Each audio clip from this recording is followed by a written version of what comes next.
আসসালামু আলাইকুম বন্ধুরা, কেমন আছেন? আশা করি আল্লাহর অশেষ রহমতে সবাই ভালোই আছেন। কাছে বা দূরে যে যেখান থেকে আমার এই ভিডিওটি দেখছেন তাদের সবার প্রতি শ্রদ্ধা এবং ভালোবাসা জানিয়ে নতুন একটি ভিডিও নিয়ে আসছে আপনাদের মাঝে। তো আশা করি ভালো লাগবে, পুরো ভিডিওটি দেখবেন। এখন যেহেতু কুরবানি ঈদ কয়েকদিন আগেই গেল, তো কুরবানি ঈদে মাংস ভুনা কিভাবে করব সেটাই আরকি দেখাচ্ছি। আমি আজকে রান্না করব ১ কেজি করে পরিমাণে গরুর মাংস। তো তার জন্য আমি পরিমাণ মতো তেল নিয়ে নিয়েছি এবং এখানে দিয়েছি ১ কাপ পরিমাণে পেঁয়াজ কুচি, ২ টা লবঙ্গ, ২ টা দারুচিনি, ২ টা তেজপাতা।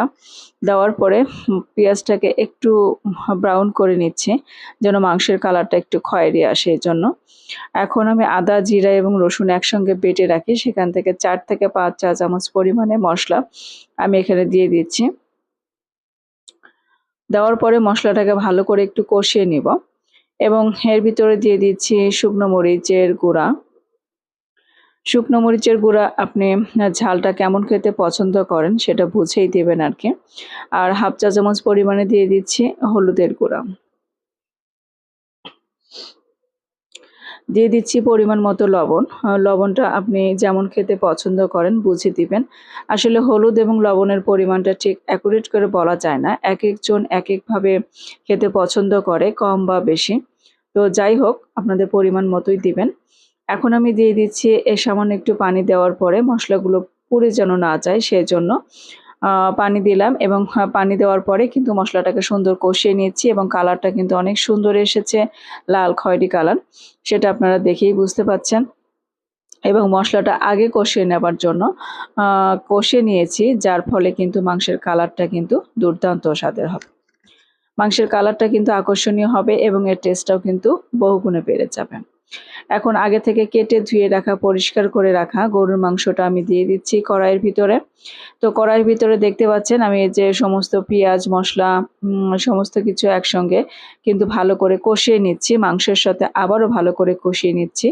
মসলাটা কিন্তু আমি আগেই কষিয়ে নিয়েছি এবং মাংসের সঙ্গে মসলাটা কিন্তু আমি আবারও কষাচ্ছি। মাংস রান্নায় টেস্টটা ততটাই ভালো আসবে যতটা আপনার মাংস কষানোটা ভালো হবে। মাংস কষানো যত ভালো হবে আপনার মাংসের টেস্টটাও কিন্তু ততটাই ভালো আসবে। তো আমি এই যে একটু কষিয়ে নিচ্ছি, অল্প সামান্য করে পরিমাণে পানি দিচ্ছি এবং মাংসটা কিন্তু কষিয়ে নিচ্ছি। পাশে কিন্তু আমার মেয়ে কষানো মাংস দেখে লোভনীয় এই আকর্ষণীয় কালারের মাংসটা দেখে কিন্তু ওর জিভে পানি চলে আসছে। ও ১ প্লেট ভাত নিয়ে এসেছে, বলছে আম্মু একটু ২ পিস মাংস দাও। এই কষানো মাংস দিয়েই আরকি ভাত খাবে। তো ওকে সাইড থেকে তুলে ওকে বিদায় করে দিয়েছি আরকি। ওকে দিয়েছি, ও বসে থেকে খাচ্ছে। এখন আমি বাকি মাংসটা কিন্তু কষাচ্ছি, দেখতে পাচ্ছেন। কষাতে, কষাতে কিন্তু মাংসটা যে সিদ্ধ হয়ে গেছে দেখতে পাচ্ছেন।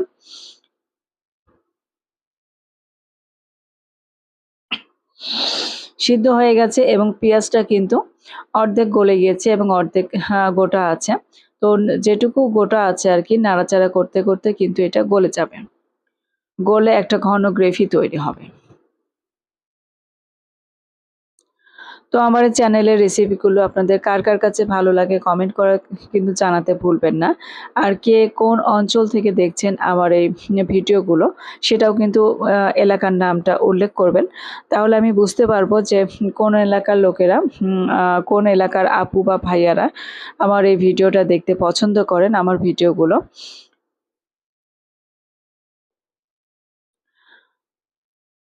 আমার এই চ্যানেলের রেসিপিগুলো দেখার পরে কোথাও কোনো অংশ যদি আপনাদের কাছে ভালো লেগে থাকে তাহলে প্লিজ একটা লাইক এবং সাবস্ক্রাইব করবেন। বেল আইকনে ক্লিক করে রাখবেন যেন পরবর্তী ভিডিও ছাড়ার সঙ্গে, সঙ্গে পৌঁছে যায় সবার আগে আপনার কাছে।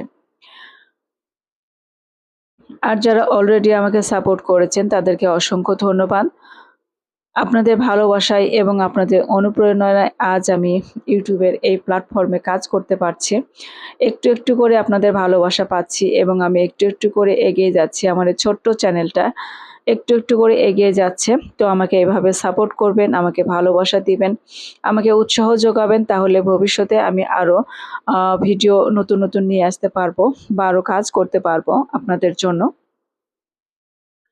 ইউটিউবের প্ল্যাটফর্ম এটা আমার ভালো লাগার একটা জায়গা। মানে আপনাদের সঙ্গে আমি কথা বলতে পারি, আপনাদের সঙ্গে আমি আমার মনের সব কথা শেয়ার করতে পারি।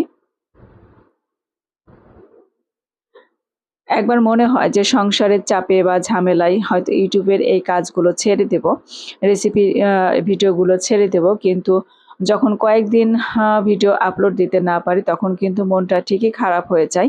ভিডিও আপলোড দেওয়ার জন্য আমি চেষ্টা করি এবং মনের ভিতর কিন্তু আনচান করতে থাকে। এবং আপনাদের সুন্দর, সুন্দর যখন কমেন্ট পাই তখন তো মনটা আরো উৎসাহে ভরে যায় যে না আমার আ আপু বা ভাইয়ারা আমাকে পছন্দ করছে, আমাকে সাপোর্ট করছে। তো উনাদের জন্য হলেও আমার কিছুটা কাজ করতে হবে। তার জন্যই আরকি কাজ করা আমার। মাংসটা দেখতে পাচ্ছেন এখন কিন্তু কষানো প্রায় হয়ে গেছে। মাংসের কালারটা কিন্তু প্রায় আসতে শুরু করেছে। তারপরও কিন্তু আমি ১০ মিনিট কষাবো। মানে অল্প, অল্প পানি দিব এবং কষাবো, তাহলে দেখবেন এর কালারটা কিন্তু আকর্ষণীয় চলে আসবে।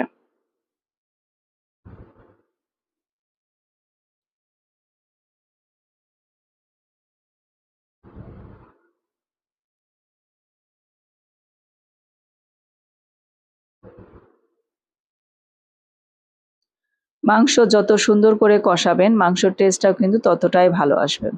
আর মসলাটা কষিয়ে নেওয়ার জন্য কিন্তু মাংসের কালারটা কিন্তু এইরকম খয়েরি, খয়েরি চলে আসছে। আমি আরেকটু যখন কষাবো তখন আরেকটু কিন্তু কালারটা চলে আসবে। আসলে যেকোনো জিনিস খাওয়ার আগে যদি কালারটা একটু আকর্ষণীয় হয় তাহলে খেতে মনে হয় বেশি ভালো লাগে। তো সবাই ভালো থাকবেন, সুস্থ থাকবেন আর এরকম মজার, মজার রান্না করে খাবেন। আর কমেন্ট করে জানাবেন কিন্তু যে কেমন হলো। আমার রেসিপিগুলো ফলো করে আপনাদের রান্নাগুলো কেমন হলো। তা কমেন্ট করে জানাতে কিন্তু ভুলবেন না। সবাই ভালো থাকবেন, সুস্থ থাকবেন। আল্লাহ হাফেজ।